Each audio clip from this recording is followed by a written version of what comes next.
What up, Kings? Hope you're well. In this video, I want to talk about how the decline of the trade desk DSP will impact the advertising business and programmatic advertising. Before I get into all the reasons why the trade desk is falling apart, I was a fan of the trade desk for a long time. In fact, I recall the first time that I learned about the existence of the trade desk was back in 2014 when I used to work for Vice. I was an ad ops guy back in the day. It's crazy that it's already been 11 years since I was introduced to the trade desk. And back then, I remember there were two reps that came into the Vice offices. They came in, the energy was on point. I think they brought like coffee or lunch or something like that. And they sat us down and gave us a demo of how the trade desk works. And I was new to programmatic. I didn't know what programmatic was because at that time, I was using DoubleClick for publishers. If you guys remember DFP, where you would activate your campaigns in the Google DFP and then your campaigns will be activated on Vice.com and all the other owned and operated properties that Vice owned. So when the trade desk came in to present the offering, I was kind of confused. I was like, what is this programmatic thing? You know, I didn't understand it. And then they explained to us that programmatic is, we have additional inventory that we needed to monetize on a website like Vice.com, we could place it on the trade desk and make some money. That was the first time that I was introduced to the trade desk. And the sales guys that came in, the reps, they were like very inspiring.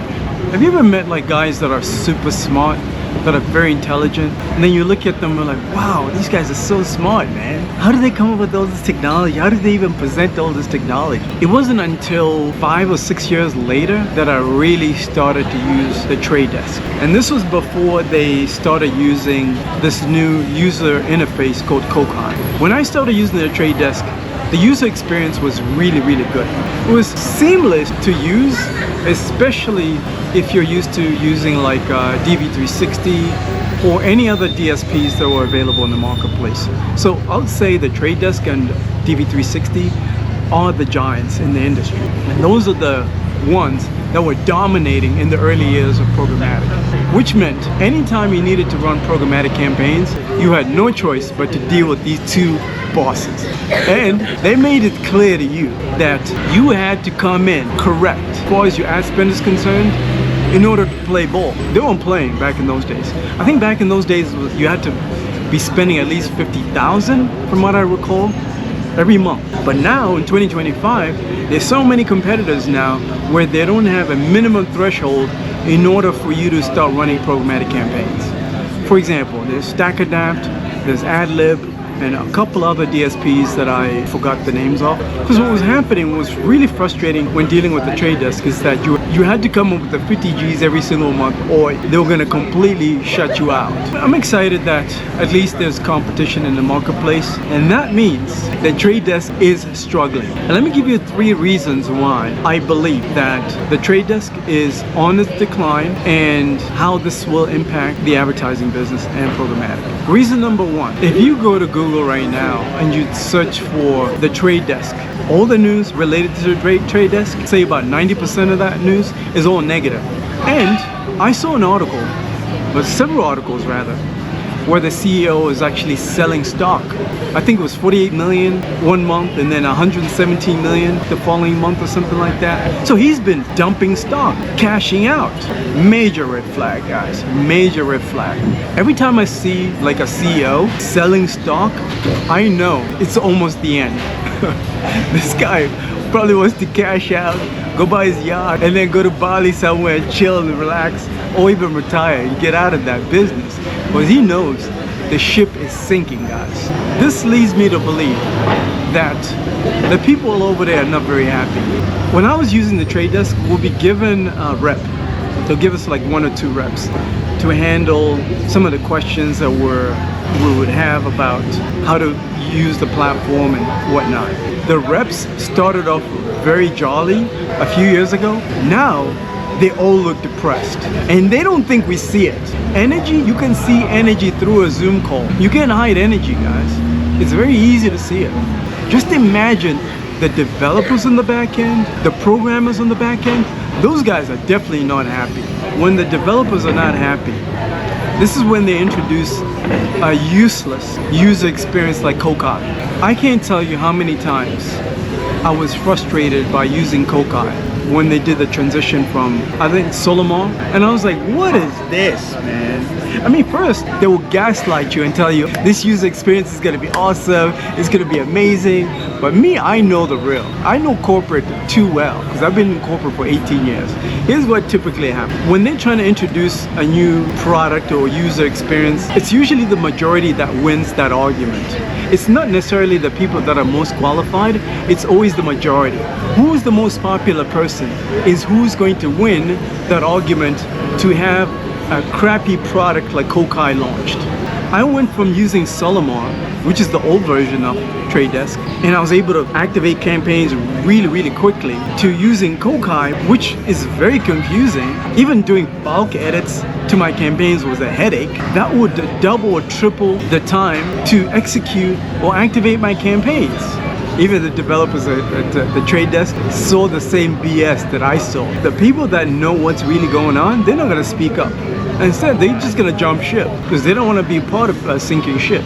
So bottom line is, I wish this Kokai thing was scrapped, would go back to Solomon.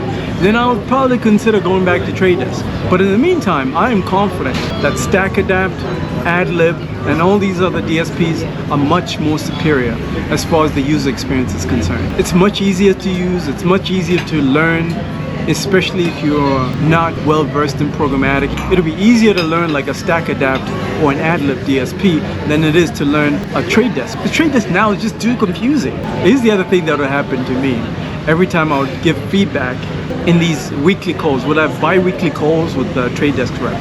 And then they'll tell us, hey, please submit a ticket to our development team and they'll fix the problem. And I got suspicious. Let me tell you why I got suspicious. What these guys were doing is they were using people like me to learn what was wrong with the system instead of fixing the system from the jump and then giving it to us to use. So I felt used. Why am I telling you problems that you should already know exist? I don't trust you anymore. In these news articles, you'll see Trade Desk has been missing their sales numbers, their sales targets. I think they were down a couple of percentage points, quarter over quarter, from Q4 of last year of 2024 into Q1 of this year in 2025. They're down, their numbers are down. So they're panicking. There's a reason why the CEO has been selling that stock, because he knows their ship is sinking, guys. He knows it.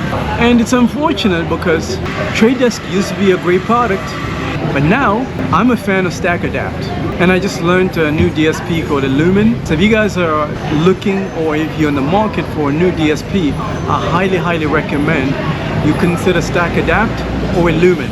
If you need a little bit of my feedback on how I use these two DSPs, then feel free to schedule some time. I'll put a link in the description of this video, and I'll explain to you why these are superior DSPs to the Trade Desk or even DV360. All these customers with Trade Desk are going to have to shift to a new DSP because all their new hires, especially when you look at Gen Zs are not as brilliant as millennials, unfortunately. And this is no disrespect to Gen Z. Gen Z are really struggling. When you look at a lot of Gen Zs right now, they're getting fired because they're not equipped for the job market like that. Not as much as the millennials or Gen X, they're just not. So they're getting fired immediately after they're getting hired because employers are realizing, wait a minute, these are supposed to be college grads, but they have poor comprehension skills, they have poor problem solving skills. Why should I keep them on staff? So if somebody cannot solve a problem like that and you're giving them a complex product like Trade Desk Kokai, it's gonna take them forever to learn this platform. Instead of it taking them 3 months, it might take them 9 months to learn the platform. Now you on the whole training this person who might not stick around. Even after you train them, there's no guarantee they're gonna stick around. So what you need as an advertiser, if you're an agency that's currently using the Trade Desk, you're gonna have to jump ship too, because that ship is sinking. But there's good news, guys. Here's the good news. I'll put a link in the description of this video. If you schedule time with me, I can help you transition seamlessly from the Trade Desk into a platform like StackAdapt or Illumin, because these are superior DSPs. And once you transition your accounts into these DSPs, I can help you activate your campaigns as well. If you're interested in working with the best, then I can help you solve that problem. Hope you got some value from this video. Schedule time, like I said. I'll talk to you soon.